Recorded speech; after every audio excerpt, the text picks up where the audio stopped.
đến tôi gọi à lê lê lê sắc đâu ra đến tôi gọi à la đen la na sẽ đi bôi té là càng em ra quay hoàng cái ta quay hoàng là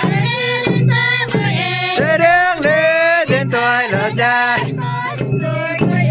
lên đen là nói sẽ đi bôi hơn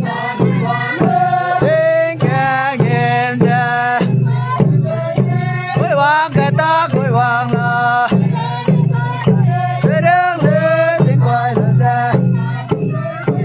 lên đen là nói sẽ đi bôi hơn cái ta quay hoàng là quay hoàng cái ta quay hoàng là